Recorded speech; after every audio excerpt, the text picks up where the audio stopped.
मुन्ना भाई का basic concept ये है कि जिसकी वजह से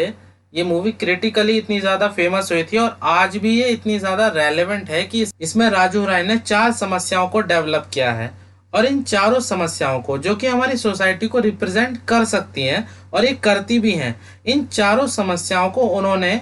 गांधी जी की टीचिंग जो उन्होंने आज़ादी की लड़ाई के वक्त डेवलप किया था उसका यूज़ करके सॉल्व करने की कोशिश की है। पहली समस्या ये है कि एक लड़का जो फाइनेंशियली बहुत बड़ी गलती कर चुका है, अपने पिताजी की सारी रकम उसने शेयर बाजार में उड़ा दिया और वो कंगाल हो चुका है। लेकिन अब उसे एक वजह देनी है कि उसे अपने पिताजी से सच क्यों बोलना चाहिए, सच क्यों इम्पोर्टेंट है, जबकि झूठ बोलने से उसे कई गुना ज़्यादा फायदा होता है। उसके पिताजी को भी कभी पता नहीं चलेगा और वो बहुत ही आसानी से वहां से भाग सकता है। लेकिन गांधी जी के कॉन्सेप्टों का यूज़ करके मुन्ना भाई को उसे एक वजह देनी है कि उसे सच क्यों बोलना चाहिए। तो ये पहली समस्या है जो राजू रानी ने डेवलप की है। और जो दूसरी समस्या है जो राजू रानी हमारे सामने गांधी जी के आदर्शों को लेकर सॉल्व करते हैं, वो ये है कि आप किसी के कैरेक्टर को कि वो अपनी पर्सनल लाइफ में किस तरह से व्यवहार करता होगा दूसरों से, उसे किस तरह से जज कर सकते हैं, उसे बिना जान पहचान बढ़ाए हुए। और जो तीसरी समस्या है जिसे राजू रानी गांधी जी के आदर्शों को लेकर सॉल्व करना चाहते हैं, वो ये है कि अगर आपको कोई बुली करता है, कोई बार बार आपको परेशान करता है, तो उसके साथ हिंसा ना करते हुए अहिंसा का साथ लेकर उसके मन को बदलने की कोशिश करना और जब तक उसका मन ना बदले उतने वक्त तक बहुत ही आराम से इंतज़ार भी देखना। और जो चौथी समस्या है जो कि करप्शन की समस्या है हमारी सोसाइटी की, वो समस्या ये है कि अगर आपको कोई ऐसा मिल जाए जो आपसे करप्शन लेकर ही मानेगा और आपके हक को छीन रहा हो, तो उसके साथ अहिंसा करते हुए उससे हक लेने की बात करना और उससे हक लेना।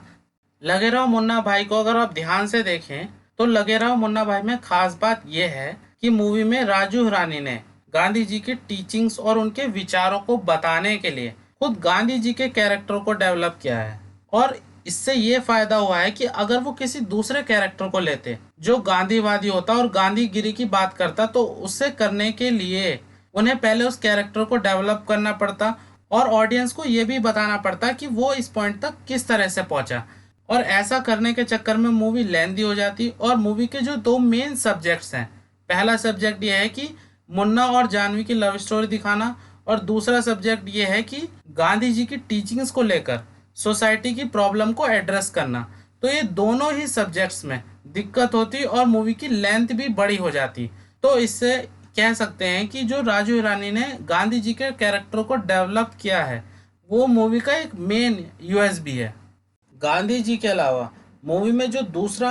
मेन कैरेक्टर है वो है मुन्ना। और मुन्ना और गांधी जी को आप नॉर्थ पोल और साउथ पोल की तरह कंपेयर कर सकते हैं, लेकिन मुन्ना का कैरेक्टर इसलिए इम्पोर्टेंट है क्योंकि गांधी जी के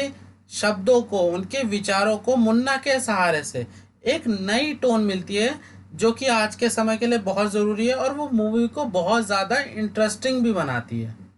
लगे रहो मुन्ना भाई में एक बहुत ही सटल तरीके से हमें यह भी दिखाने की कोशिश की है कि अगर हम सत्य और अहिंसा के रास्ते पे चलें तो ऐसा नहीं है कि हर बार उसका रिजल्ट बहुत ही रिवॉर्डिंग होता है। जैसे कि फॉर एग्जाम्पल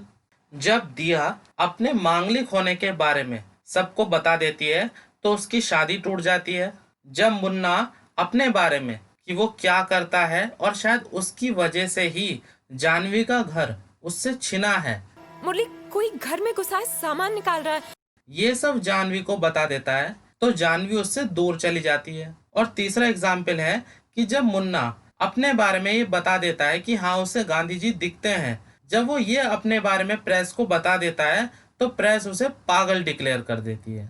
मुन्ना भाई की जो एक आलोचना हो सकती है और जिस पर काफी कम लोगों का ध्यान गया है वो ये है, मुन्ना भाई का जो बेसिक कॉन्सेप्ट है वो ये है कि अगर कोई इंसान सत्य और अहिंसा के रास्ते पर चले तो उससे भी काम निपटाए जा सकते हैं। बड़े से बड़ा काम सत्य और अहिंसा के रास्ते पर चल के करवाया जा सकता है और वो इवेंचुअली सोसाइटी के लिए अच्छा भी होता है और सही भी होता है और ज़रूरी भी होता है। ये सब बातें हमें मुन्ना भाई दिखाना चाहती है और वो कई तरीकों से कामयाब भी रहती है। लेकिन मुन्ना भाई हिंसा में जो ताकत है और असत्य में जो ताकत है उसको नहीं दिखाती है। वो सिर्फ हमसे ये कहती है कि हिंसा और असत्य गलत है, लेकिन वो आखिर क्यों गलत है और उसे करना सोसाइटी के लिए इवेंचुअली गलत ही होगा। अगर असत्य और हिंसा के रास्ते पे सोसाइटी चलेगी तो आखिर में उसके साथ गलत ही होगा। ये जो कॉन्सेप्ट है ये हमें मुन्ना भाई नहीं बताती है,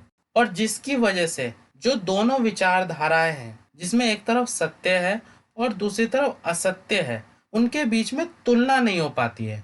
मगर इतना होने पर भी हम ये कह सकते हैं कि मुन्ना भाई एक बहुत ही जबरदस्त कॉमेडी ड्रामा है, जिसमें गांधी जी की जो टीचिंग्स हैं, जो उनके कॉन्सेप्ट हैं, उनका सहारा लेकर आज की जो समस्याएं हैं उन्हें सुलझाने की कोशिश की गई है। अब हम ये जानेंगे कि लगे रहो मुन्ना भाई कमर्शियली और क्रिटिकली दोनों तरीकों से फेमस क्यों है। अगर हम मूवी को ध्यान से देखें तो मूवी को कमर्शियली हिट कराने के लिए मूवी में एक रोमांटिक ड्रामा है और एक कॉमेडी ड्रामा है, और क्रिटिकली मूवी को लिफ्ट कराने के लिए मूवी में एक सोशल ड्रामा है। और ये इस तरह से किया जाता है। अगर आप ध्यान से देखें तो मूवी में दो ट्रैक्स हैं। एक ट्रैक पर मुन्ना और जानवी की स्टोरी चलती रहती है और इस ट्रैक से रोमांटिक ड्रामा और सोशल ड्रामा प्रोड्यूस होता है, और जो दूसरा ट्रैक है उसमें मुन्ना है, सर्किट है और बल्ली है, और इस ट्रैक से कॉमेडी प्रोड्यूस होती रहती है।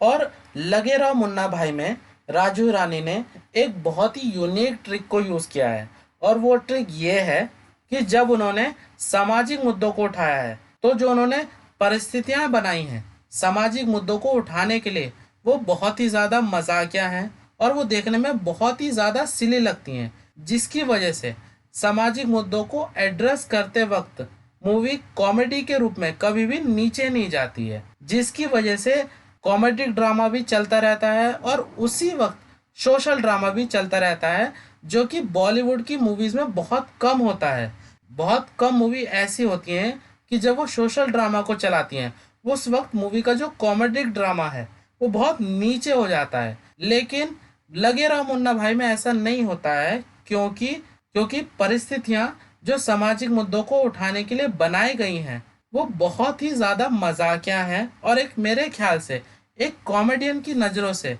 राजू रानी ने वो परिस्थितियों को बनाया है। अगर आपको मेरा ये वीडियो पसंद आया हो तो प्लीज़ मेरे चैनल को सब्सक्राइब कर दीजिए, शेयर कर दीजिए। Thank you very much.